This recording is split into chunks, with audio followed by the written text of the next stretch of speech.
Informação e para comentar esse e outros assuntos, a gente recebe agora aqui no Ceará no Ar o colunista do GC+, Igor Lucena, que toda quinta-feira vem aqui para trazer alguns dos assuntos principais da política, da economia. Igor, bom dia para você. Bom dia, Alexandre. É um prazer estar aqui. E a gente segue falando sobre esse assunto, né? Essa derrota do governo em relação à mini reforma trabalhista. O que isso significa para o governo Bolsonaro, para a economia e também para as relações trabalhistas no Brasil?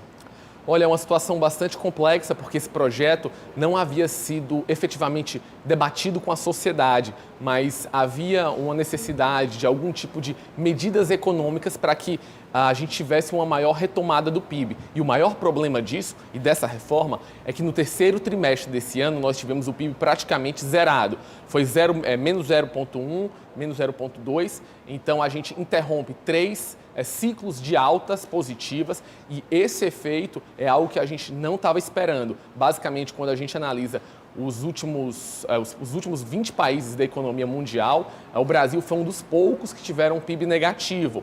E um destaque é que a economia mostra que está ainda desarranjada, porque a indústria e a agricultura tiveram baixas expressivas, enquanto o setor de serviços subiu 0,7%. O que foi relativamente positivo para a nossa cidade, para o nosso estado, Alexandre, porque é uma cidade muito intensiva em serviços. Agora, você acredita que diante dessa situação econômica do país e até dessas derrotas que o governo tem sofrido em votações importantes, de certa forma o ministro Paulo Guedes, ele tem perdido espaço, aquela força, aquela importância que ele tinha para o governo Bolsonaro? É importante a gente falar que nos últimos 2 anos a equipe econômica do ministro Paulo Guedes tem feito grandes projetos, como por exemplo o auxílio emergencial, o apoio financeiro às empresas. Entretanto, a chamada retomada em V, que era esperada pelo governo, aparentemente não ocorreu. Isso significa que precisamos de muito mais incentivos e muito mais projetos, e principalmente as reformas tributária, da máquina pública e também uma reforma geral dos nossos impostos para que a gente volte a ter o crescimento e o tempo perdido.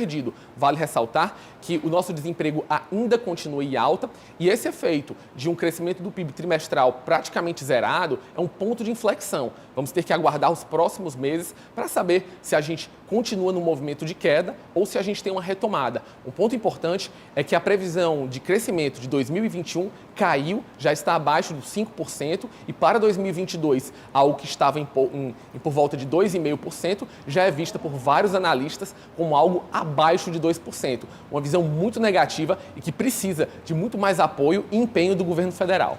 Você acredita, para finalizar aqui, dá para a gente daqui para o final do ano ainda pensar em uma decolada da economia ou deve ficar aí patinando do patamar de hoje? Olha, Alexandre, a gente teve uma aprovação ontem à noite da reforma trabalhista na Câmara dos Deputados, vai para o Senado e, como a gente viu na reportagem, é uma situação bastante difícil para o governo aprovar matérias no Senado. Entretanto, a única solução para que a gente possa sair dessa crise, baixar o desemprego, baixar a inflação, são as reformas. Mostrar para os investidores internacionais e nacionais que o Brasil é um país seguro e que daqui para frente a gente vai ter crescimento.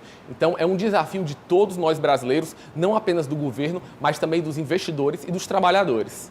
Tá ok, então, Igor Lucena, colunista do portal GC+, você que quiser ficar mais informado sobre esse e outros assuntos, pode acessar o QR Code que está aparecendo ali no cantinho da tela, ou então acessar gcmais.com.br e procurar lá a coluna do Igor Lucena, sempre trazendo assuntos da economia e da política às quintas-feiras aqui no Ceará no Ar. Igor, muito obrigado pela sua participação, até a próxima. Muito obrigado e até a próxima semana.